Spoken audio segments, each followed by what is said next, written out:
Hi friends, समित life में अगर YouTube channel पे आप लोगों का स्वागत है। देखिए दोस्तों, आज के सेशन में हम लोग करने वाले फ्रेंड्स 28 मार्च 2025 का करंट अफेयर्स। और देखिए दोस्तों, हम 4 से 5 दिन गैप किए हुए थे, इसलिए दोस्तों हम कोशिश कर रहे हैं कि आज 2 अप्रैल 2025 तक का करंट अफेयर्स करवा दें। देखिए दोस्तों, आज ये इस सेशन में दोस्तों हम लोग 28 मार्च का कर रहे हैं दोस्तों। और इसका आज का फर्स्ट क्वेश्चन है फ्रेंड्स, रूस और यूक्रेन ने डैश में नौसैनिक युद्ध विराम पर सहमति व्यक्त की है। कहाँ पे किए हैं दोस्तों? तो काला सागर में किए दोस्तों। सोल्यूशन देखिए इसका। सऊदी अरब में 3 दिनों की वार्ता के बाद रूस और यूक्रेन ने अमेरिका के साथ अलग अलग समझौतों में काला सागर में नौसैनिक युद्ध विराम पर सहमति व्यक्त की है। दोनों देश काला सागर में सुरक्षित नौवहन के लिए सहमत हुए हैं। वे एक दूसरे की ऊर्जा प्रणाली पर हमला नहीं करेंगे। रूस ने कहा कि नौसैनिक युद्ध विराम केवल तभी लागू होगा जब उसके खाद्य और उर्वरक व्यापार के खिलाफ प्रतिबंध हटा दिए जाएंगे। यूक्रेन और रूस दोनों प्रमुख अनाज निर्यातक हैं और युद्ध की शुरुआत के बाद कीमतें एक नई ऊंचाई पर पहुंच गई हैं। यह अभी भी स्पष्ट नहीं है कि काला सागर समुद्री सुरक्षा सौदे कब और कैसे शुरू होंगे। काला सागर समझौता अमेरिकी राष्ट्रपति डोनाल्ड ट्रंप के युद्ध को समाप्त करने के प्रयासों में से एक महत्वपूर्ण कदम है। नेक्स्ट क्वेश्चन देखिए, निम्नलिखित में से किस राज्य सरकार ने राज्य में शिक्षा की गुणवत्ता में सुधार के लिए यूनेस्को के साथ समझौता ज्ञापन पर हस्ताक्षर किए हैं दोस्तों? ये है हिमाचल प्रदेश। देखिए फ्रेंड्स, हिमाचल प्रदेश सरकार और संयुक्त राष्ट्र शैक्षिक, वैज्ञानिक और सांस्कृतिक संगठन यूनेस्को के बीच एक समझौता ज्ञापन पर हस्ताक्षर किए गए हैं। समझौते का उद्देश्य हिमाचल प्रदेश में शिक्षा की गुणवत्ता में सुधार करना है। समझौते के हिस्से के रूप में यूनेस्को हिमाचल प्रदेश को अपनी शिक्षा प्रणाली के आधुनिकीकरण में सहायता करेगा। समझौते में हरित शिक्षा, पर्यावरण जागरूकता और सतत विकास को स्कूली पाठ्यक्रम में एकीकृत करने पर भी जोर दिया गया है। खेलों के माध्यम से मूल्य आधारित शिक्षा को बढ़ावा दिया जाएगा। छात्रों को आलोचनात्मक सोच, रचनात्मक सहयोग और संचार सहित 21वीं सदी के कौशल से लैस किया जाएगा। और नेक्स्ट क्वेश्चन है, सिक्किम के मुख्यमंत्री ने 2025-26 के लिए डैश का बजट प्रस्तावित किया है। ये दोस्तों 16,196 करोड़ रुपए का बजट प्रस्तावित किया है दोस्तों। सिक्किम के मुख्यमंत्री ने 2025-26 के लिए 16,196 करोड़ रुपए का बजट प्रस्तावित किया है। और बजट में युवाओं को सशक्त बनाने, किसानों के उत्थान, बुनियादी ढांचे में निवेश और वित्तीय अनुशासन सुनिश्चित करने पर ध्यान केंद्रित किया गया है। बजट में 11,028 करोड़ रुपए का राजस्व व्यय और 5,168 करोड़ रुपए का पूंजीगत परिव्यय शामिल हैं। और सिक्किम के मुख्यमंत्री प्रेम सिंह तमांग ने वित्तीय वर्ष 2025-26 के लिए लगातार 7वां वार्षिक बजट पेश किया है। और नेक्स्ट क्वेश्चन फ्रेंड्स, मार्च 2025 में सरकार ने प्रधानमंत्री के आर्थिक सलाहकार परिषद ESGPM का पूर्णकालिक सदस्य किसे नियुक्त किया है? तो संजय कुमार मिश्रा को नियुक्त किया है दोस्तों। सरकार ने प्रवर्तन निदेशालय के पूर्व प्रमुख संजय कुमार मिश्रा को प्रधानमंत्री के आर्थिक सलाहकार परिषद EAPPM का पूर्णकालिक सदस्य नियुक्त करने को मंजूरी दे दी है दोस्तों। और संजय कुमार मिश्रा उत्तर प्रदेश से 1984 बैच के IAS अधिकारी हैं। वे 15 सितंबर 2023 तक ED के निदेशक रहे थे। सुप्रीम कोर्ट ने उनकी सेवा विस्तार को छोटा कर दिया था। वे 15 सितंबर 2023 तक ED के निदेशक रहे थे और छोटा कर दिया था उसके सेवा काल को। और क्योंकि सरकार द्वारा कई बार उनके कार्यकाल को बढ़ाने के खिलाफ याचिकाएं दायर की गई थी। ESGPM सरकार को आर्थिक और संबंधित मुद्दों पर सलाह देने के गठित एक स्वतंत्र निकाय है दोस्तों। नेक्स्ट क्वेश्चन देखिए, विश्व रंगमंच दिवस WTD की शुरुआत 1961 में किस अंतर्राष्ट्रीय संस्थान द्वारा की गई थी फ्रेंड्स? दोस्तों इसका आंसर बी सही होगा, अंतर्राष्ट्रीय रंगमंच संस्थान के द्वारा। सॉल्यूशन देखिए इसका। विश्व रंगमंच दिवस 2025 आज 27 मार्च को दुनिया भर में मनाया जा रहा है। यह दिन हमें मनोरंजन, संस्कृति और समाज में रंगमंच की महत्वपूर्ण भूमिका की याद दिलाता है। यह कहानी कहने, रचनात्मकता और भावनात्मक अभिव्यक्ति में लाइव प्रदर्शन की शक्ति पर जोर देता है। विश्व रंगमंच दिवस 2025 का विषय रंगमंच और शांति की संस्कृति है। विश्व रंगमंच दिवस WTD की शुरुआत 1961 में अंतर्राष्ट्रीय रंगमंच संस्थान द्वारा की गई थी। और 2025 में विश्व रंगमंच दिवस अब अपने 63वें संस्करण में है। नेक्स्ट क्वेश्चन देखिए दोस्तों, डाक विभाग ने प्रख्यात संत माता कर्मा की कौन सी जयंती के अवसर पर एक स्मारक डाक टिकट जारी की दोस्तों? 1009वीं जयंती के अवसर पर स्मारक डाक टिकट जारी की है। सॉल्यूशन देखिए दोस्तों इसका। डाक विभाग ने प्रख्यात संत, समाज सुधारक और भगवान कृष्ण की अनन्य भक्ति माता कर्मा की 1009वीं जयंती के अवसर पर उनके सम्मान में एक स्मारक डाक टिकट जारी करने की घोषणा की है। जिसमें उन्हें भगवान कृष्ण को खिचड़ी भेंट करते हुए दर्शाया गया है और इसकी पृष्ठभूमि में प्रतिष्ठित जगन्नाथ मंदिर है। माता कड़वा का जीवन सामाजिक सद्भावना, महिला सशक्तिकरण और धार्मिक भक्ति का प्रतीक है और उनकी विरासत को संरक्षित करने के लिए भारतीय डाक ने यह डाक टिकट जारी किया है।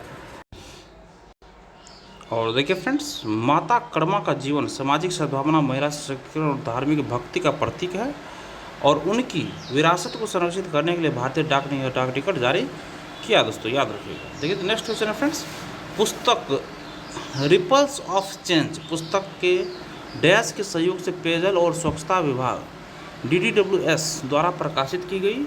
किसके सहयोग से फ्रेंड्स? ये यूनिसेफ इंडिया के सहयोग से।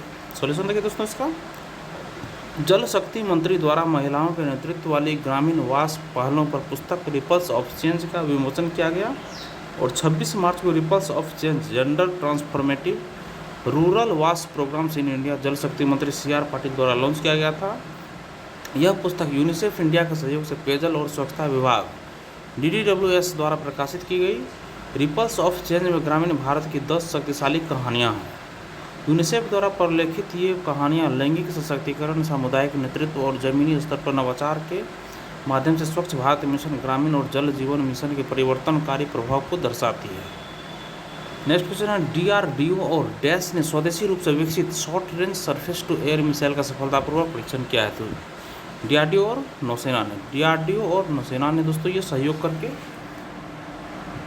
किया है फ्रेंड्स। रक्षा अनुसंधान और विकास संगठन DRDO और भारतीय नौसेना ने एकीकृत परीक्षण रेंज ITR चांदीपुर ओडिशा से स्वदेशी रूप से विकसित vertical launch short range surface to air missile का सफलतापूर्वक परीक्षण किया है। यह उड़ान परीक्षण एक भूमि आधारित वर्टिकल लॉन्चर से बहुत नज़दीकी सीमा और कम ऊंचाई पर एक उच्च गति वाले हवाई लक्ष्य के विरुद्ध किया गया। DRDO द्वारा विकसित किए जा रहे यह मिसाइल भविष्य में भारतीय नौसेना द्वारा इस्तेमाल किए जाने वाले इजरायल की कम दूरी की सतह से हवा में मार करने वाली मिसाइल बराक फर्स्ट की जगह लेगी। VLSRS-AM का वजन 170 kg है। इसकी लंबाई 39 से 31 मिमी लंबा और व्यास 178 मिलीमीटर है। मिसाइल की मारक क्षमता 50 किलोमीटर है और मिसाइल को ठोस प्रणोदक के साथ एकल पल्स रॉकेट मोटर द्वारा संचालित किया जाता है। नेक्स्ट क्वेश्चन है फ्रेंड्स, निम्नलिखित में से कौन सा भारत का पहला वर्टिकल लिफ्ट ब्रिज है? तो यह है पंबन रेल ब्रिज। भारतीय प्रधानमंत्री नरेंद्र मोदी ने 6 अप्रैल को नए पंबन रेल पुल का उद्घाटन करेंगे 6 अप्रैल को। और नया पंबन रेल पुल भारत का पहला वर्टिकल लिफ्ट पुल है। 2.5 किलोमीटर लंबा पंबन ब्रिज रेलगाड़ियों को मुख्य भूमि भारत और रामेश्वरम द्वीप के बीच समुद्र पार करने में 5 मिनट से भी कम समय में मदद करेंगे। वर्तमान में मौजूदा संरचना पर इसमें 25 से 30 मिनट लगते हैं और नया पुल औपनिवेशिक युग के पुल की जगह लेगा जिसे 1914 में बनाया गया था। पुल का निर्माण रेल विकास निगम लिमिटेड RVNL के सहयोग से 535 करोड़ रुपए की लागत से किया गया है। नेक्स्ट क्वेश्चन है फ्रेंड्स, संसद ने बॉयलर के नियमन के लिए बॉयलर बिल 2024 पारित किया। यह डैश की जगह लेगा। किसकी जगह लेगा फ्रेंड्स? ये बॉयलर अधिनियम 1923 की जगह लेगा। सॉल्यूशन देखिए इसका, संसद ने बॉयलर के नियमन के लिए बॉयलर विधेयक 2024 पारित किया। लोकसभा ने बॉयलर के नियमन, भाप बॉयलर के विस्फोट के खतरे से लोगों के जीवन और संपत्ति की सुरक्षा और पंजीकरण में एकरूपता के लिए बॉयलर विधेयक 2024 पारित किया है। और बॉयलर विधेयक 2024 100 साल पुराने बॉयलर अधिनियम 1923 को निरस्त कर देगा। यह विधेयक दिसंबर 2024 में राज्यसभा द्वारा पारित किया गया था। और नेक्स्ट क्वेश्चन है फ्रेंड्स, सरकार ने स्वर्ण मुद्रीकरण योजना GMS के मध्यम अवधि और दीर्घकालिक सरकारी जमा घटकों को बंद करने की घोषणा की, जो निम्नलिखित तिथियों से प्रभावी होगी। इसका सॉल्यूशन दोस्तों 20 से होगा 26 मार्च 2025। सॉल्यूशन देखिए इसका, 25 मार्च को सरकार ने स्वर्ण मुद्रीकरण योजना के मध्यम अवधि और दीर्घकालिक सरकारी जमा MLTGD घटकों को बंद करने की घोषणा की, जो 26 मार्च 2025 से प्रभावी होगा।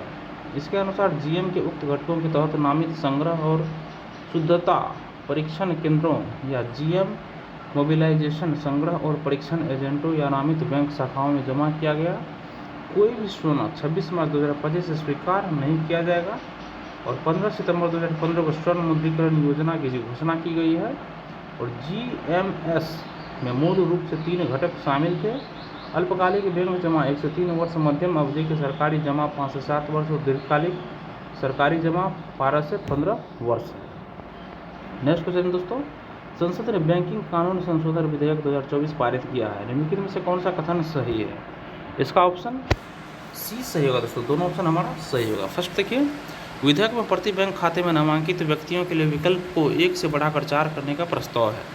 विधेयक बैंकों को अपने लेखा परीक्षकों के पारिश्रमिक का निर्णय लेने का अधिकार देता है। सॉल्यूशन देखिए इसका, संसद ने बैंकिंग कानून संशोधन विधेयक 2024 पारित कर दिया है। राज्यसभा ने 26 मार्च को बैंकिंग कानून संशोधन विधेयक 2024 को मंजूरी दे दी। लोकसभा पहले ही विधेयक पारित कर चुकी है। यह विधेयक भारतीय रिजर्व बैंक अधिनियम 1934, बैंकिंग विनियमन अधिनियम 1949, भारतीय स्टेट बैंक अधिनियम 1955, बैंकिंग कंपनियां उपक्रमों का अधिग्रहण एवं अंतरण अधिनियम 1970 तथा बैंकिंग कंपनियां उपक्रमों का अधिग्रहण एवं अंतरण अधिनियम 1980 में संशोधन करेगा। इस विधेयक के प्रति बैंक खाते में नामांकित व्यक्तियों के लिए विकल्प को 1 से बढ़ाकर 4 करने का प्रस्ताव है। इस विधेयक में निदेशक पदों के लिए पर्याप्त ब्याज को फिर से परिभाषित करने का भी प्रस्ताव है, जो वर्तमान सीमा 5 लाख रुपए से बढ़ाकर 2 करोड़ रुपए हो सकता है। यह विधेयक बैंकों को अपने लेखा परीक्षकों के पारिश्रमिक को तय करने का अधिकार देता है। और 2024 में सार्वजनिक क्षेत्र के बैंकों ने 1.41 लाख करोड़ रुपए का अब तक का सर्वाधिक शुद्ध लाभ दर्ज किया है दोस्तों। और देखिए फ्रेंड्स, हमारा सारा क्वेश्चन खत्म हो चुका है। एक बार सारे क्वेश्चन हम लोग ब्रीफ में देख लेते हैं। देखिए फ्रेंड्स, रूस और यूक्रेन ने डैश मतलब काला सागर में नौसैनिक युद्ध विराम पर सहमति व्यक्त की है।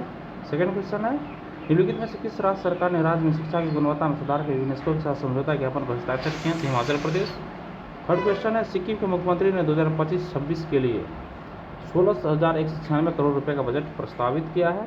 और नेक्स्ट क्वेश्चन है, मार्च 2025 में सरकार ने प्रधानमंत्री के आर्थिक सलाहकार परिषद का पूर्णकालिक सदस्य किसे नियुक्त किया दोस्तों? तो संजय कुमार मिश्रा को नियुक्त किया गया है। नेक्स्ट क्वेश्चन है, विश्व रंगमंच दिवस की शुरुआत 1961 में किस अंतर्राष्ट्रीय संस्थान द्वारा की गई थी? तो अंतर्राष्ट्रीय रंगमंच संस्थान के द्वारा किया गया था फ्रेंड्स। और नेक्स्ट क्वेश्चन है, डाक विभाग ने प्रख्यात संत माता कर्मा की 1009वीं जयंती के अवसर पर स्मारक डाक टिकट जारी की है। और नेक्स्ट क्वेश्चन है, पुस्तक रिपल्स ऑफ चेंज पुस्तक यूनिसेफ इंडिया के सहयोग से पेयजल और स्वच्छता विभाग द्वारा प्रकाशित की गई। और नेक्स्ट क्वेश्चन, DRDO और नौसेना ने स्वदेशी रूप से विकसित short range surface to air missile का सफलतापूर्वक परीक्षण किया है। और नेक्स्ट क्वेश्चन है, निम्नलिखित में से कौन सा भारत का पहला वर्टिकल लिफ्ट ब्रिज है? तो पंबन रेल ब्रिज है। नेक्स्ट है, संसद ने बॉयलर के नियमन के लिए बॉयलर बिल 2024 पारित किया। यह बॉयलर अधिनियम 1923 की जगह लेगा। नेक्स्ट क्वेश्चन देखिए, सरकार ने स्वर्ण मुद्रीकरण योजना GMS के मध्यम अवधि और दीर्घकालिक सरकारी जमा MLTGD घटकों को बंद करने की घोषणा की, जो निम्नलिखित तिथियों से प्रभावी होगी। तो 26 मार्च 2025 से प्रभावी होगी। और नेक्स्ट देखिए फ्रेंड्स, डैश ने 26 मार्च को बैंकिंग कानून संशोधन विधेयक 2024 को मंजूरी दे दी है दोस्तों, तो राज्यसभा। और इसी के साथ दोस्तों हमारा सेशन यहीं पे खत्म होता है फ्रेंड्स। और ये 28 मार्च 2025 का करंट भी खत्म होता है। वीडियो देखने के लिए धन्यवाद दोस्तों। अगर सेशन आप लोगों को पसंद आए तो सेशन को 1 लाइक जरूर कर दीजिएगा और किसी ग्रुप में इस वीडियो को जरूर शेयर कर दीजिएगा। धन्यवाद दोस्तों, आपका दिन शुभ हो।